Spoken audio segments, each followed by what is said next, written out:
I'm really glad you're here today. Seriously, take a moment, settle in, maybe grab a coffee or a glass of water, because the story we're about to explore together is one of those journeys that quietly stays with you. It's not just about technology or business. It's about perseverance, about growing up in difficult circumstances, and about how a simple idea can grow into something that connects billions of people around the world. And if you enjoy stories like this, the kind that help you practice English while also learning something meaningful, subscribing to English to Inspire helps more people discover these conversations too. Now think about this for a moment. Imagine building a tool that people all over the world use every single day to talk with friends, family, co-workers, and loved ones.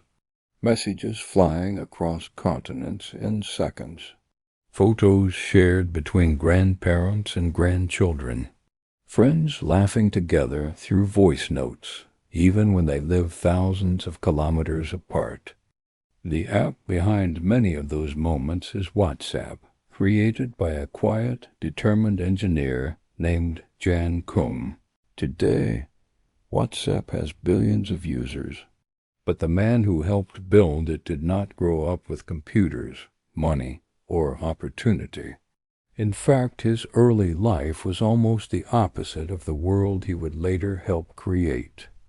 Koum grew up in a small village in Ukraine when the country was still part of the Soviet Union. Life there was not easy, and the word technology meant something very different from what it means today. Picture a small village with narrow roads, old buildings, and winters that felt long and heavy. The kind of place where electricity sometimes failed and simple daily tasks required patience. Jan's family lived modestly. His mother worked hard, and his grandmother helped raise him. The world around them was strict and controlled. Government surveillance was common. People were careful about what they said and who they trusted. Think about how that might feel as a child, growing up in a place where privacy is not always respected, where conversations might be listened to, where freedom of communication is limited. Experiences like this can leave a deep impression on someone. For Jan, those early years quietly planted an idea that would later influence the way he built technology. At the time, though, he was simply a boy trying to understand the world around him. There is a small scene from his childhood that helps us imagine this life more clearly. One winter evening, Jan's grandmother lit candles because the electricity had gone out again. Outside, the cold wind moved through the village streets. Inside the small home, the family sat together in soft candlelight. There was no internet, no smartphones, no social media. Communication meant letters, phone calls when possible, and face-to-face conversations. Moments like this were normal for him. Simple, quiet, sometimes difficult, but they also built resilience. When life gives you very little, you learn to adapt, you learn to observe, you learn to solve problems with whatever tools you have. Have you ever experienced something like that? Maybe not exactly the same situation, but a moment when life felt limited, when opportunities seemed far away. Many people know that feeling. Sometimes it's financial pressure. Sometimes it's lack of guidance. Sometimes it's simply being born in a place where opportunities are rare. What's interesting is that difficult beginnings don't always predict where someone will end up. In fact, many people who later build extraordinary things start in situations that seem very ordinary or even very challenging. For Koum, everything began to change when he was 16 years old. His mother made a difficult decision. one that required courage and hope at the same time. She decided they would leave Ukraine and start a new life in the United States. Imagine the emotions behind that decision. Leaving your home country, your language, your familiar streets, packing the few belongings you can carry, boarding a plane toward a country you have never lived in, where everything feels new and uncertain. When Jan and his mother arrived in America, they did not arrive with wealth or comfort. They arrived with almost nothing. They settled in a small apartment in California, and life was still difficult. His mother worked hard, but money was tight. Sometimes they depended on food stamps just to buy groceries. Jan himself found small jobs to help. One of those jobs involved cleaning floors in a grocery store. Late at night, after customers were gone, he would push a mop across the long aisles, the sound of the cleaning machine echoing in the empty building. It's an image that feels very far from the world of billion-dollar technology companies. Yet these quiet moments were part of the path. Sometimes when we hear about successful entrepreneurs, the story jumps quickly from struggle to success. But real life usually moves slowly. Progress often comes from small steps, curiosity, and persistence. For Jan, one of those small steps would soon appear in a surprising place, the public library. Inside that quiet building, surrounded by shelves of books, he would begin discovering something that would change his life forever. And interestingly, it didn't start with a big dream about building a company. It started with curiosity, with technical manuals, and with a young immigrant trying to understand the mysterious world of computers and networks. When Jan Koum first began spending time in the public library, he wasn't searching for a business idea or a path to wealth. At that point in his life, he was simply a curious teenager trying to understand the new world around him. Everything in America felt different. The language, the culture, the technology. Imagine arriving in a country where even simple conversations require effort. Every sign, every school lesson, every television program becomes part of your learning process. The library became a quiet refuge for him. It was warm, calm, and full of knowledge that anyone could access for free. Think about that for a moment. For someone who grew up with limited resources, walking into a building filled with thousands of books must have felt almost magical. Shelves after shelves of information, waiting for anyone willing to explore. One afternoon, while wandering through the rows of books, Jan discovered something that caught his attention: manuals about computer networks. These were not easy books. In fact, they were dense, technical, and sometimes difficult even for experienced engineers. But for some reason, they fascinated him.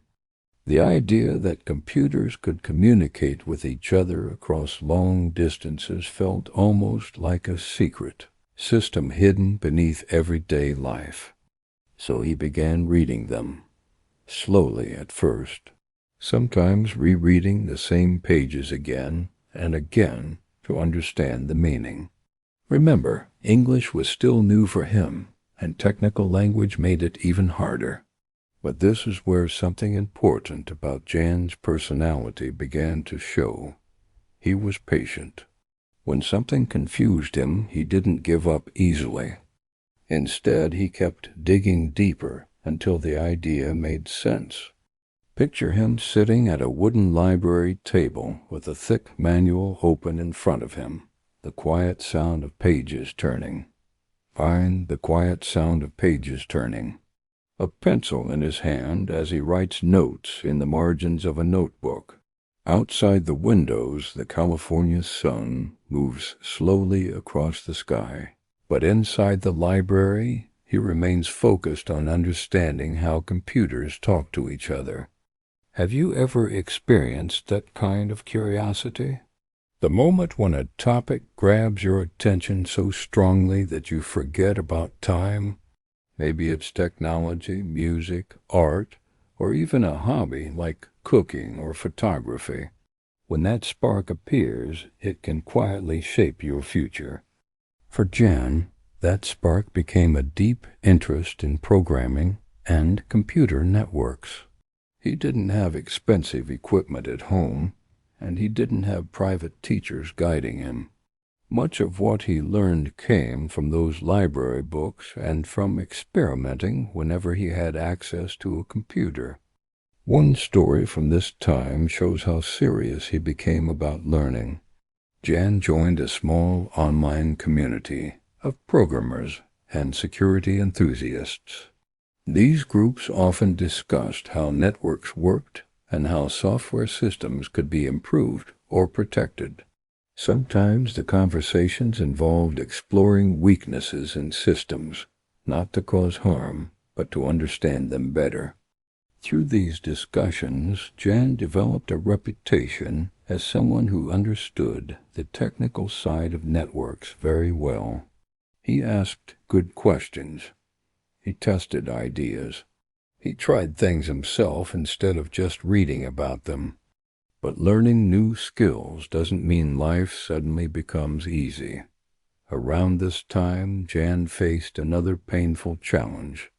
His mother became seriously ill with cancer. The illness changed everything inside their small apartment. Hospital visits became common. Medical bills created additional pressure. And emotionally, it was a difficult time for both of them. Imagine being a young immigrant trying to build a future while also watching someone you love struggle with illness. Those moments can feel overwhelming. Many people in that situation might step away from their goals or feel lost for a while. Jan continued studying and working, but the weight of responsibility was always there. Sometimes life pushes us into maturity faster than we expect. We learn to handle problems not because we feel ready, but because there is no other choice. During these years, Jan also enrolled at San Jose State University.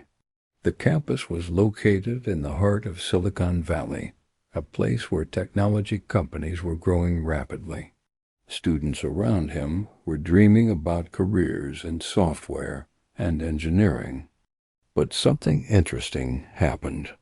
Even though he started university, much of Jan's real learning was still happening outside the classroom. Through online communities and practical experimentation, he was building skills that companies valued. Eventually, those skills would open a door that many engineers hoped to walk through. One day, an opportunity appeared at a company that was becoming one of the most important internet businesses of the time, Yahoo. Jan applied for a position as an infrastructure engineer. The role involved maintaining the systems that allowed millions of users to access email and other services. Imagine the moment he received that opportunity. A young immigrant who once cleaned grocery store floors, now stepping into the fast-moving world of Silicon Valley technology. Inside Yahoo's offices, he would soon meet another engineer whose path would become deeply connected with his own. His name was Brian Acton, and the friendship that started between them would quietly lay the foundation for something that would one day change how the world communicates. When Jan Koum walked into the offices of Yahoo for the first time, he wasn't entering as a famous entrepreneur or a visionary founder. He was simply a young engineer with strong technical skills and a quiet personality. But the environment around him was something special. This was the late 1990s and early 2000s, a time when the internet was still young and full of possibilities. Inside the company, the energy was intense. Engineers worked long hours building systems that allowed millions of people to send emails, read news, and explore the internet. Servers hummed constantly in large data centers. Teams discussed technical problems late into the evening. It was a place where curiosity and problem-solving were part of daily life. Jan's role involved infrastructure. That means the hidden systems behind the scenes that make everything work. Think of infrastructure as the foundation of a building.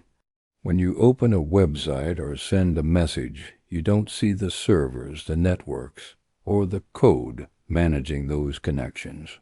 But without them, nothing would function. Jan was good at this kind of work. He understood networks deeply, and he approached problems with patience.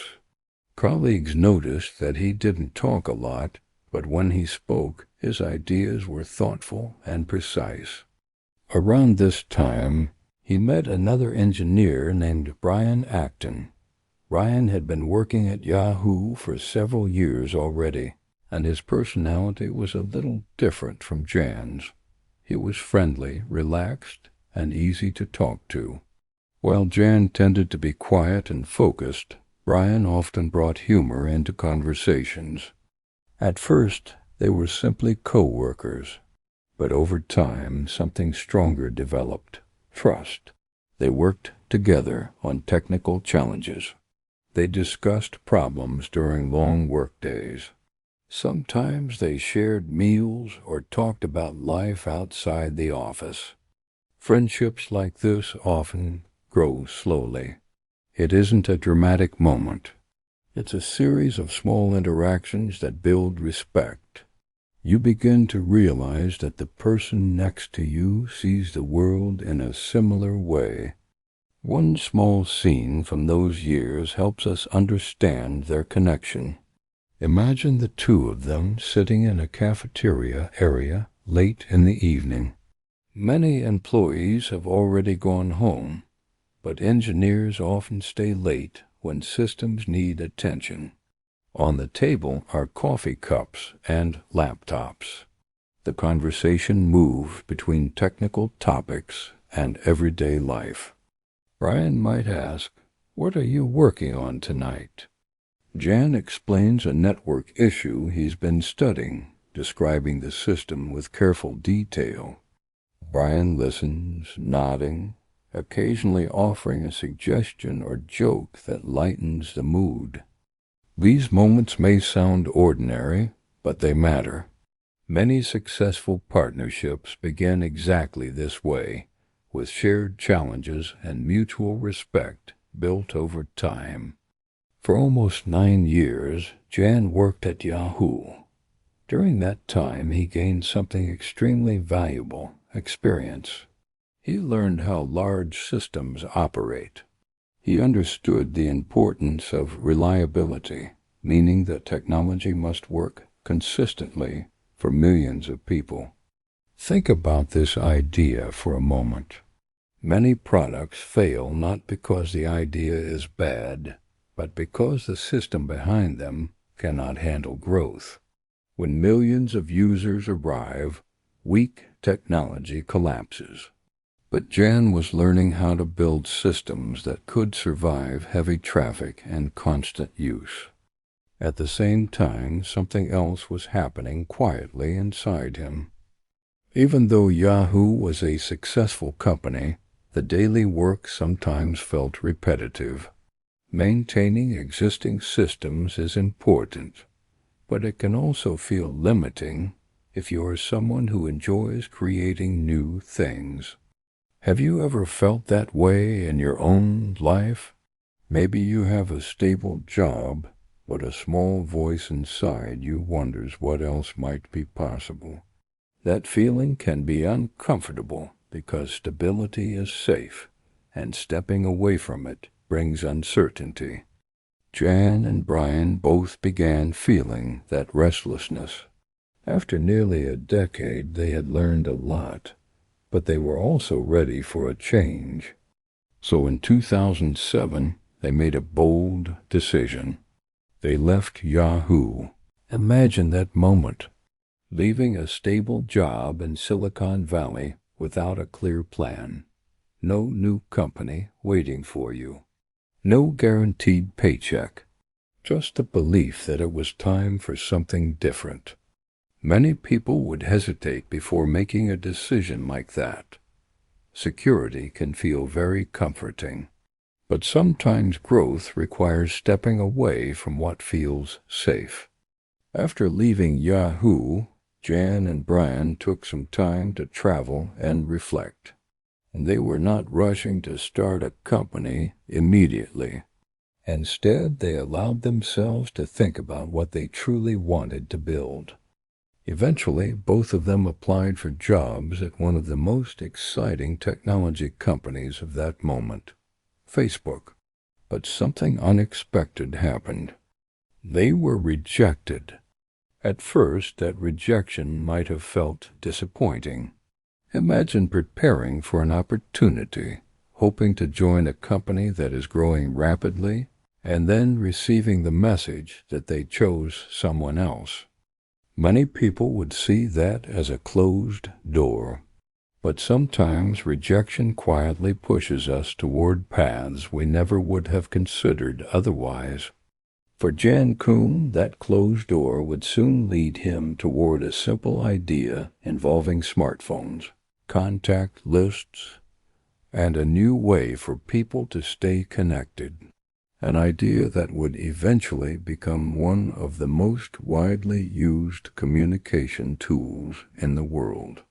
After leaving Yahoo, life slowed down in a way that Jan Koum had not experienced for many years. For nearly a decade, his routine had been full of deadlines, servers, technical problems, and long hours in front of computer screens. Suddenly that rhythm disappeared. There were no office meetings waiting for him in the morning, no urgent system alerts during the night. Instead, he had time to think. Jan and Brian Acton even spent part of that time traveling. Imagine two engineers who had spent years inside offices now walking through unfamiliar cities, sitting in cafes, watching how people live and communicate in different parts of the world. Sometimes stepping away from work is exactly what allows new ideas to appear. But while the travel was enjoyable, reality eventually returned. They still needed a direction for the future. That's when both of them applied for jobs at Facebook, which was rapidly becoming one of the most exciting technology companies in Silicon Valley. The interviews didn't lead where they hoped. They were rejected. Think about that moment from a human perspective. Two experienced engineers with years of work and major internet infrastructure applying to join a growing company, only to be told that they were not the right fit. For many people, rejection can create doubt. Questions start appearing in your mind. Maybe I'm not good enough. Maybe I missed my chance. Jan didn't react dramatically to the rejection. His personality was calm and reflective. Instead of seeing it as a failure, he simply continued exploring ideas and possibilities. But something important was happening in the world of technology at exactly that time. Smartphones were beginning to change how people used the internet. One device in particular was attracting attention everywhere, the iPhone. When it appeared in 2007, it introduced a new way of interacting with software. Instead of small buttons and complicated menus, people could simply touch the screen. And perhaps more importantly, the phone included something new called an app store, where developers could build and publish their own applications. This changed everything. Suddenly, small teams of developers could create tools that reached millions of users directly through their phones. Jan noticed this shift. One afternoon in early 2009, he bought an iPhone and started exploring the new app ecosystem. He scrolled through different applications, looking at what developers were building. Games, small utilities, social apps. But as he looked through them, an idea began forming quietly in his mind. It started with something very simple, the contact list. Every phone already had one, a list of names and numbers. But what if that list could show more than just phone numbers? What if it could show a person's status, whether they were busy at the gym, at work, or available to talk? At first, the concept was extremely basic. Jan imagined an app where people could update their personal status next to their name. Something like at the airport, or in a meeting, or out for dinner. It didn't sound revolutionary at the beginning. In fact, many big ideas start in ways that feel surprisingly small. Picture Jan sitting in his apartment in California, thinking through the idea. The room is quiet, except for the sound of typing on a keyboard. A notebook sits nearby with small sketches of how the app might work, names and a contact list. Small messages next to them showing what someone is doing. But turning an idea into a real product is never simple. Jan needed help bringing the concept to life.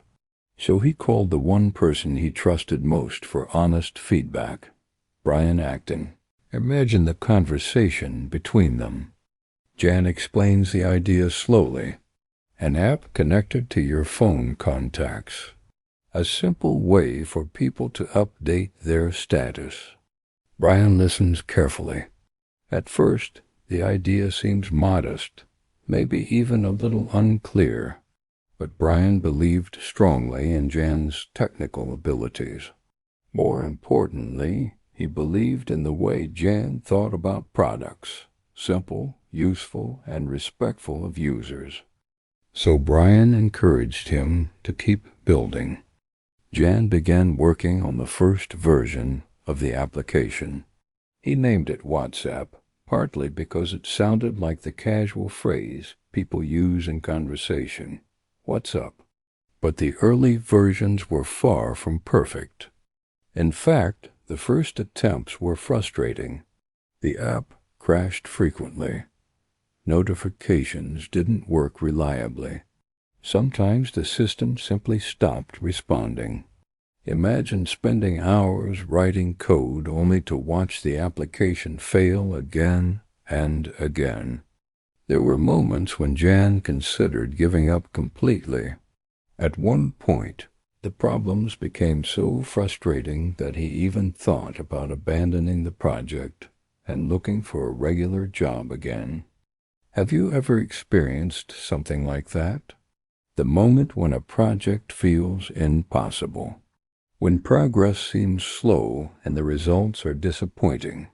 Those moments test something important inside us, patience. Brian played a critical role during this time. Instead of letting Jan quit, he encouraged him to keep going. Sometimes the difference between failure and success is simply having someone nearby who says, "Try one more time." Gradually, small improvements appeared. Apple introduced push notifications for apps, allowing messages to appear instantly on a phone's screen. That technical change suddenly transformed Jan's simple status app into something much more powerful. Instead of just showing status updates, the app could notify users whenever a message arrived.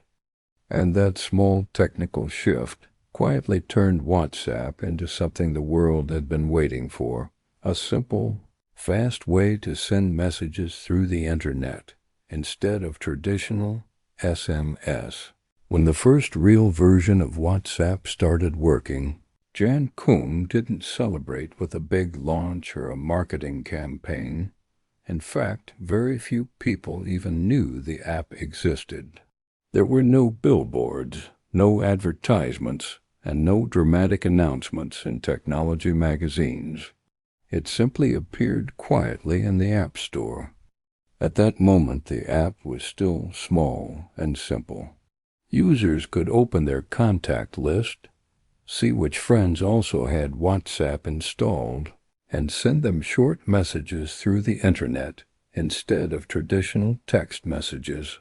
Today that idea feels completely normal, but back then it was surprisingly new. Remember that in 2009, most people were still paying for SMS messages. In some countries, sending a single text message could cost a small fee. Now imagine a tool that allowed you to send unlimited messages using your internet connection instead. For people who communicated frequently with friends or family, especially across countries, that difference was huge. But the early days were not easy. Jan was still working long hours, writing code and fixing problems. Some nights he stayed awake debugging the system until morning. When the number of users increased slightly, new technical challenges appeared. Servers needed to handle more traffic. Messages had to be delivered quickly and reliably. Ryan Acton soon joined the project full-time, becoming the second co-founder. Together they worked from a small office space that looked nothing like the glamorous headquarters people imagine when they think about technology companies. There were a few desks, computers, and plenty of empty coffee cups from long work sessions. Picture a typical evening in that small workspace. The room is quiet except for the clicking of keyboards. Jan studies lines of code on his screen, searching for a bug that is slowing down message delivery. Brian sits nearby answering emails from early users who are reporting small problems or suggesting improvements. Sometimes one of them suddenly looks up and says something like, "I think I've found the issue." Moments like that may sound simple, but they carry a special kind of excitement. When you are building something from the ground up, every small improvement feels meaningful. One interesting decision they made early on shaped the future of the app. They refused to fill WhatsApp with advertisements.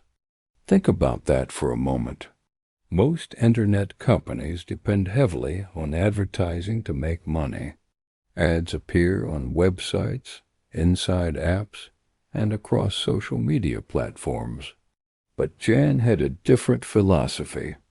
His childhood in the Soviet Union had made him sensitive to privacy and control. He disliked the idea that companies might read personal messages or collect private information just to target advertisements. So WhatsApp followed a different path. The app focused on simplicity. No flashy features, no games, no ads. Just a clean messaging experience that worked quickly and reliably. Jan once wrote a simple note that summarized his philosophy. No ads, no games, no gimmicks. In other words, no tricks designed to manipulate users. Just a tool that helps people communicate. This idea might sound obvious, but it was unusual in Silicon Valley at the time. Many companies were competing to build complicated social networks with endless features. WhatsApp went in the opposite direction. It became powerful precisely because it stayed simple. And something remarkable began to happen. People started recommending the app to their friends. A student might install WhatsApp and tell 3 classmates about it. A family member living abroad might introduce it to relatives in another country. Slowly, quietly, the number of users began to grow. Word of mouth is one of the most powerful forms of growth because it comes from trust. When a friend says, "You should try this app, it works really well," we usually listen. Imagine someone in Spain sending their first WhatsApp message to a friend in Brazil. The message travels instantly through the internet, arriving in seconds. No SMS fee. No complicated setup. That small moment feels almost magical. Soon similar moments were happening everywhere. Students in Europe, families in India, workers in South America, friends in Africa. The app spread across continents not because of expensive marketing, but because people genuinely liked using it. But rapid growth brings its own problems. Every new wave of users meant more servers, more technical pressure, and more responsibility. When millions of people rely on your system to communicate, even a small failure can affect an enormous number of conversations. Jan felt that responsibility deeply. Reliability became almost an obsession for him. Messages had to arrive. Connections had to remain stable. The app had to work even on slower internet networks. Have you ever used a tool that just works smoothly every time? You open it, press a button, and the result appears instantly. We rarely think about how much engineering effort hides behind that simple experience. For Jan and Brian, building that reliability required constant attention and improvement. Yet while they were focusing on solving technical challenges, something surprising was happening outside their small office. The number of WhatsApp users was no longer growing slowly. It was beginning to explode. As the number of people using WhatsApp continued to rise, the small team behind the app started to feel the pressure of something they had not fully expected. Growth on the internet can be unpredictable. One day you might have a few thousand users, and a few months later you suddenly have millions. That's exactly what was happening. People across the world were discovering WhatsApp and sharing it with their friends and family. A student might download the app in Germany and immediately invite 5 friends. A group of coworkers in India might begin using it to coordinate their day. A family separated by long distances might suddenly find a simple way to stay connected every evening. Each of those small decisions created a chain reaction. Imagine thousands of these moments happening every hour around the world. A message sent in Brazil, a photo shared in Spain, a voice note recorded in South Africa. The invisible network behind the app had to carry all of those conversations at the same time. Inside the WhatsApp office, Jan Koum and Brian Acton were watching the numbers carefully. The graphs showing user growth were climbing higher and higher. At first, the increase felt exciting, but soon it also felt a little intimidating, because rapid growth brings risk. If the system failed even for a short period, millions of users might lose trust in the service. And trust, once broken, can be very difficult to rebuild. Jan understood this very well. His years working at Yahoo had taught him how fragile large internet systems can be. So the team focused intensely on reliability. Servers were upgraded. Code was optimized, which means improving the software so it runs faster and more efficiently. Every improvement aimed at one goal: make messaging simple and dependable for everyone. One small story from this period reveals how serious Jan was about protecting the user experience.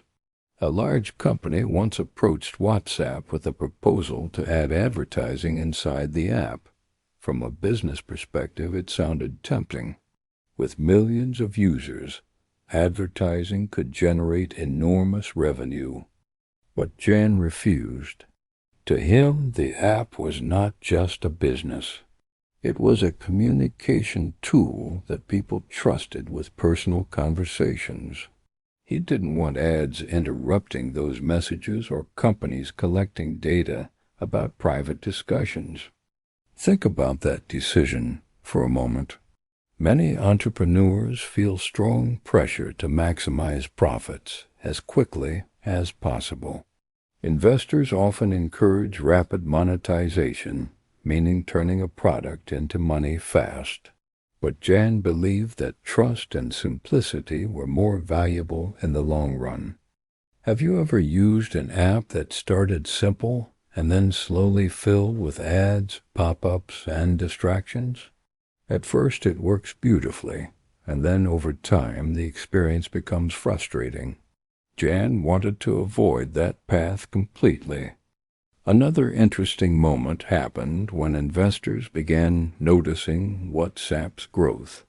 Venture capital firms in Silicon Valley started paying attention to the small company with millions of loyal users. Eventually, a respected investment group decided to support the project, giving the team additional resources to expand their infrastructure. This funding allowed WhatsApp to grow its technical capacity. More servers meant more messages could travel smoothly between users. The system became stronger and faster. But even as the company expanded, the internal culture stayed surprisingly humble. The office was still relatively small. The team remained focused on engineering rather than marketing campaigns or flashy presentations. Imagine walking into the workspace during those years. You might expect a large technology startup full of loud excitement. Instead, you would probably find a quiet group of engineers concentrating deeply on their screens. Lines of code moving across monitors. Conversations about server performance and network reliability. For Jan, this environment felt natural. He had never been interested in being a celebrity entrepreneur. His focus remained on building a tool that people could rely on every day. Meanwhile, outside that office, the influence of WhatsApp was becoming enormous. Friends who once paid for international text messages were now chatting freely across borders. Families separated by migration could send photos instantly. Small businesses began using the app to communicate with customers. In many countries, WhatsApp started replacing traditional SMS almost completely. The numbers reflected this transformation. Tens of millions of users became hundreds of millions. Messages were traveling across the system at incredible speed. And then something happened that few people inside the company had fully predicted. One of the largest technology companies in the world began paying very close attention to WhatsApp's success. And that company was Facebook, the same company that had once rejected Jan Koum's job application. Was now looking at his messaging platform and realizing something important. WhatsApp had quietly become one of the most powerful communication tools on the planet. By the time Facebook began seriously studying the growth of WhatsApp, something remarkable had already happened. The app was no longer just a clever messaging tool created by a small team of engineers. It had become part of everyday life for hundreds of millions of people. Friends woke up and checked their WhatsApp messages before leaving home. Families shared photos of birthdays, holidays, and small daily moments.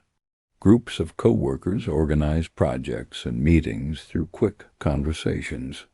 In many countries, people even said things like, "Send me a WhatsApp," instead of "send me a message." When a product becomes part of language like that, it usually means it has reached something powerful, cultural impact. Inside Facebook, executives could see the numbers clearly. User growth was accelerating, and engagement was extremely high. People weren't just downloading the app and forgetting it. They were using it constantly throughout the day. For Facebook's leadership, this raised an important question. Should they compete with WhatsApp, or should they try to bring it into their ecosystem? Around this time, a series of conversations quietly began between Facebook and Jan Koum. These were not dramatic negotiations at first. They started more like discussions between people who understood the importance of communication technology. Imagine Jan walking into a meeting room with Facebook representatives. He was not wearing expensive suits or presenting flashy slides. His style was still simple and direct. What mattered most to him was protecting the philosophy behind WhatsApp. Remember that philosophy: no ads, no unnecessary features, and strong respect for user privacy. Jan made it clear that if WhatsApp ever became part of a larger company, those principles had to remain intact. This was not just a business condition. It was personal. Think back to his childhood in Ukraine, growing up in a system where privacy was often violated and communication was monitored. Those early experiences had shaped how he viewed technology. To him, messaging should belong to the people using it, not to corporations studying every word. The negotiations continued for weeks. Then, in 2014, one of the most surprising deals in the history of the technology industry was announced. Facebook agreed to acquire WhatsApp for about $19 billion. Take a moment to think about that number. $19 billion. For a messaging application that only a few years earlier had been created inside a small apartment by a programmer experimenting with a simple idea. News of the deal spread quickly across the world. Technology reporters analyzed every detail. Business magazines published headlines about the enormous price. Many people were shocked that a messaging app could be worth so much money. But for Jan, one particular moment during that period carried deeper meaning than the business headlines. Shortly after the acquisition agreement, he signed some of the official paperwork in a place that held strong memories from his past.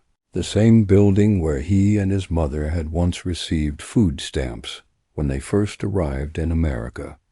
Imagine standing inside that building years earlier as a teenager, depending on government assistance to buy groceries. Then imagine returning years later as the co-founder of a company being purchased for billions of dollars. Life sometimes creates circles like that. The moment was not about showing off wealth. Instead, it quietly symbolized how far his journey had traveled. From a small village in Ukraine to an immigrant apartment in California, to one of the largest technology deals ever completed. Have you ever looked back at your own life and realized how much has changed since a difficult period? Sometimes when we are inside those struggles, it feels like progress is invisible. Days pass slowly. Effort seems small.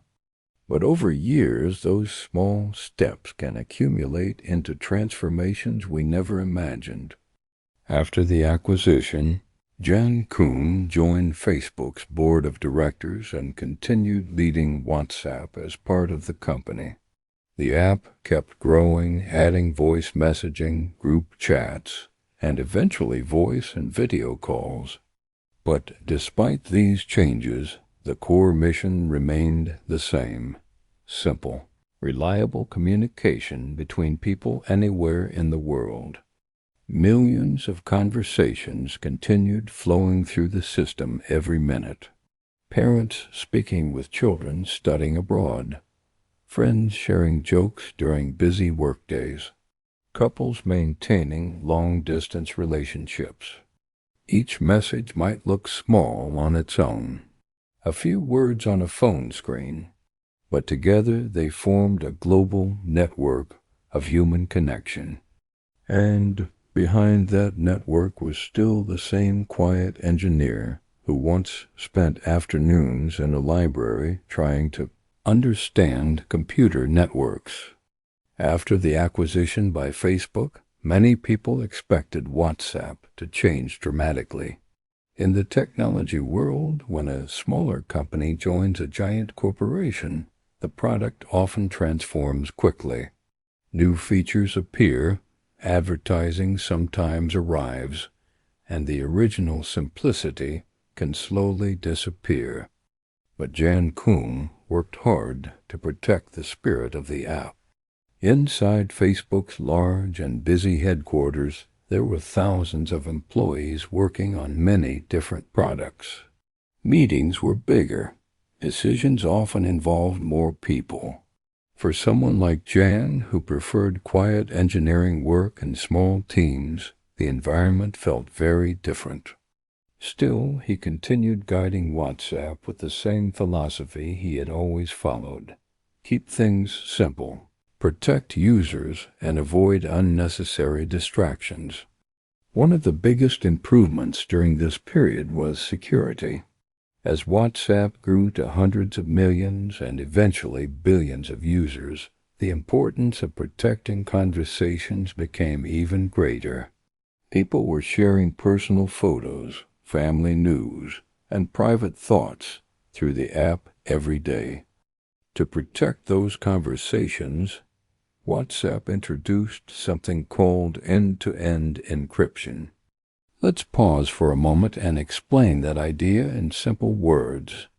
Encryption means turning a message into a coded form so that only the intended receiver can read it. End-to-end encryption means that the message is locked on the sender's phone and only unlocked on the receiver's phone. Even the company operating the service cannot read the content. Imagine writing a letter and placing it inside a box with a lock that only your friend has the key to open. The message travels across the world inside that locked box. No one else along the way can open it. That's the basic idea. When WhatsApp rolled out encryption to all users, it became one of the largest encrypted communication platforms in the world. For Jan, this was not just a technical achievement. It reflected a personal belief that people deserve privacy when they communicate. Think about your own conversations with friends or family. We speak differently when we know our words are private. We share jokes, worries, hopes, and personal thoughts. Privacy allows honest communication. Jan believed technology should respect that human need. During these years, WhatsApp continued expanding across the globe. In many countries, it became the primary way people communicated. Entire communities relied on it daily. Picture a small shop owner in India using WhatsApp to confirm deliveries with suppliers. Imagine grandparents in Italy receiving photos of their grandchildren within seconds. Students in Brazil organizing study groups through chat messages. Farmers, teachers, doctors, and travelers all using the same simple tool to stay connected. When you step back and look at the scale, it's almost astonishing. Billions of people communicating through a system that began as a small idea about contact lists and status updates. But success also brings new pressures. As WhatsApp grew, governments and organizations began debating the role of encrypted messaging. Some leaders argued that strong encryption made it harder for authorities to investigate crimes. Others defended encryption as an essential protection for personal freedom and journalism.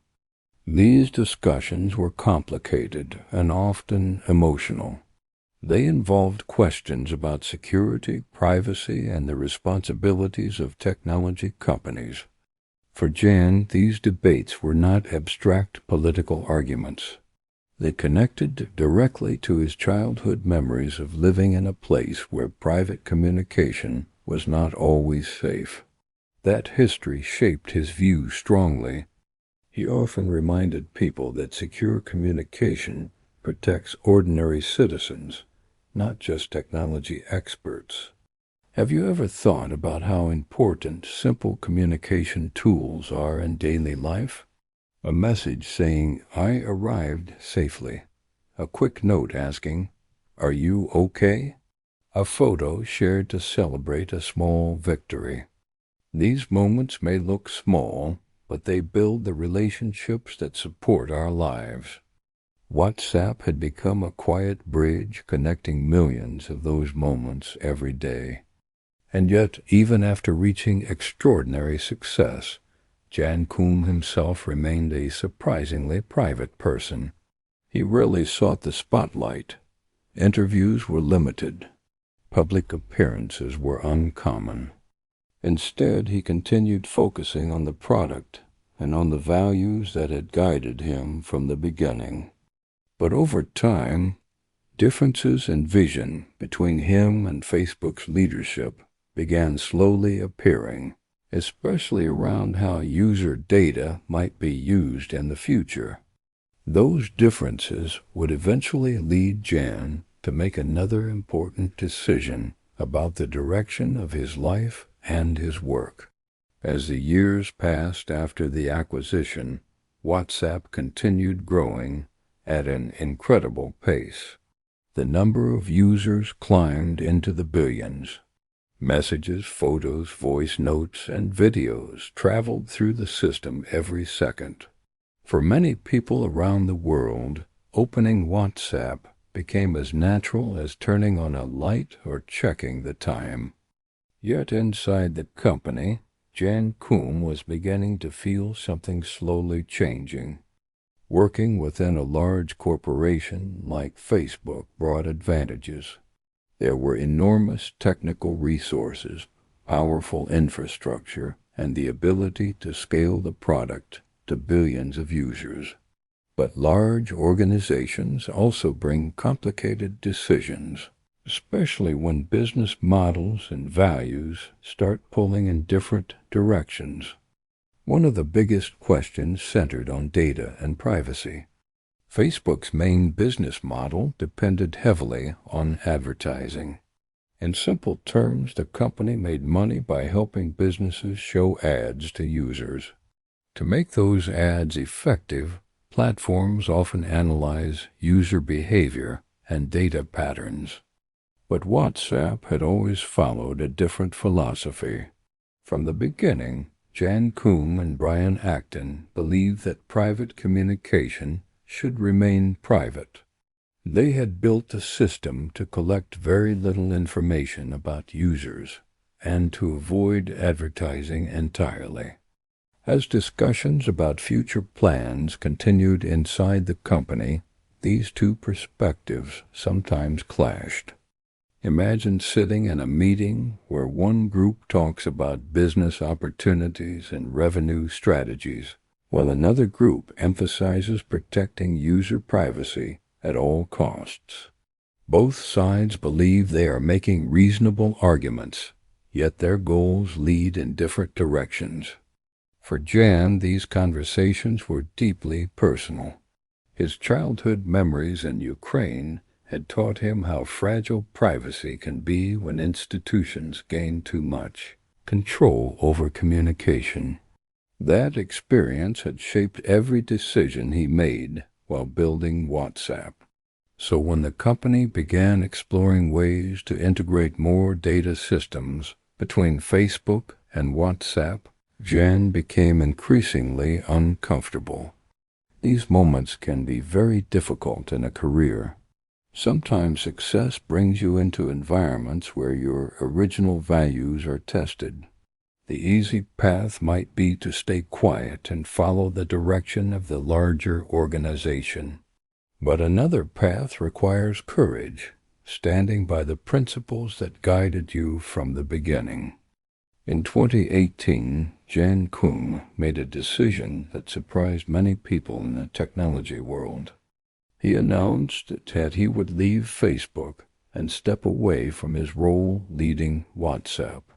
For some observers, the news felt unexpected. After all, the company he helped build had become one of the most widely used communication platforms on Earth. Walking away from such influence and success might seem strange from the outside. But sometimes the most meaningful decisions in life are not about money or power. They are about alignment with your values. Imagine Jan sitting quietly after making that decision. Years earlier, he had arrived in America as a teenager with almost nothing. Over time, he built a product used by billions of people. Financially, he had already achieved more security than he ever imagined. Now the question was different. What kind of life did he want moving forward? Leaving a major role can feel like closing a long chapter. The routine changes. The daily challenges disappear. Suddenly you have space again to think about what matters most. Have you ever experienced a moment like that? Maybe not on the same scale, but perhaps leaving a job, finishing a long project, or ending a stage of life that defined you for years. Those transitions can feel strange at first, part relief, part uncertainty, but they also create room for reflection. Jan never seemed interested in fame or attention. Even after building one of the world's most influential communication tools, he remained a private person. Instead of constantly appearing in media interviews, he focused more on personal interests and philanthropy. Yet his impact on the world of communication continued. Every day, billions of people still open WhatsApp to talk with friends, send family photos, coordinate work projects, or simply say good morning to someone they cared about. Most users probably never thought about the quiet engineer behind that experience, but the story of Jan Koum reminds us that behind many technologies we use daily, there are human journeys filled with struggle, curiosity, friendship, and difficult choices. And when you step back and look at the entire path, from a small village in Ukraine to building a global communication platform, you begin to see something powerful about how small decisions repeated over time can shape an extraordinary life. When we look at the life of Jan Koum from a distance, the story can seem almost unbelievable. A boy growing up in a small village in Ukraine, where electricity sometimes failed and resources were limited, eventually helping create one of the most widely used communication tools in human history. But if we slow down and look closely, the journey wasn't built from dramatic moments alone. It was built from quiet steps. Think again about some of those scenes. A teenage immigrant sitting at a table in a public library reading complicated manuals about computer networks. A young man cleaning the floors of a grocery store late at night to help support his family. A programmer spending long hours studying code simply because he was curious about how systems worked. None of those moments looked extraordinary at the time. In fact, they probably felt quite ordinary, even difficult. This is something important to remember. When we hear about successful people, our minds sometimes jump directly to the big results, the companies, the wealth, the headlines. But those visible outcomes are usually built on thousands of small, invisible efforts that happen long before anyone is paying attention. Jan's story is also a reminder of how powerful curiosity can be. He didn't start learning about networks because someone promised him $1 billion company. He started because he was genuinely interested in understanding how computers communicate. Curiosity is often the quiet beginning of expertise. Think about your own life for a moment. Is there something that naturally interests you? A topic you enjoy exploring, even when no one asks you to? Sometimes those interests look small at first, but if you keep following them, they can slowly open unexpected doors. Another powerful lesson from this story is the importance of relationships. Without his friendship with Brian Acton, the path of WhatsApp might have been very different. Brian encouraged Jan during difficult moments, especially when the early versions of the app kept failing. Have you ever noticed how much easier it is to continue when someone believes in you? Support doesn't always come in dramatic speeches. Sometimes it appears in a simple sentence: keep going. I think this idea is worth trying. Those small moments of encouragement can make an enormous difference. Jan's life also highlights the value of staying loyal to your principles. When WhatsApp grew rapidly, many opportunities appeared to make money through advertising or data collection. From a business perspective, those choices might have increased profits quickly. But Jan consistently returned to the same belief: communication should remain simple and private.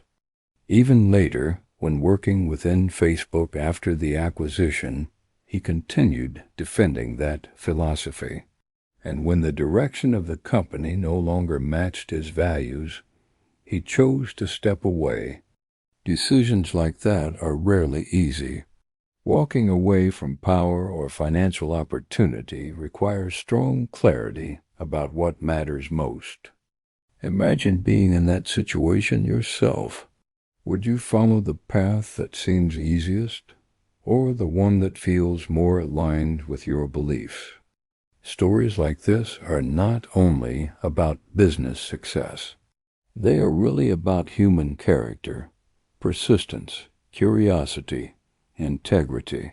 And maybe the most inspiring part is this: Jan Koum did not begin his life with advantages that guaranteed success.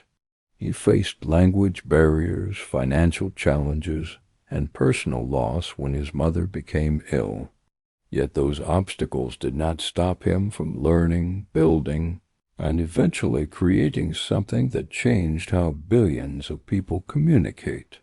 Sometimes people look at their own lives and think they are too late to begin something meaningful, or that their circumstances are too limited.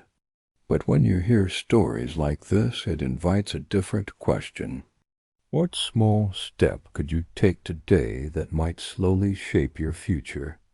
It might be learning a new skill, reading about a subject that interests you, practicing a craft, reaching out to someone who shares your curiosity. Most transformations do not happen overnight.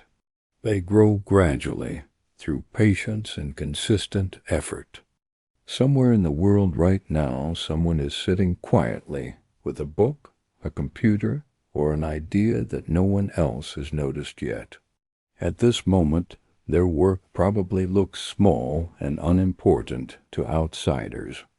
But as the story of Jan Koum reminds us, the beginning of something world-changing often looks exactly like that.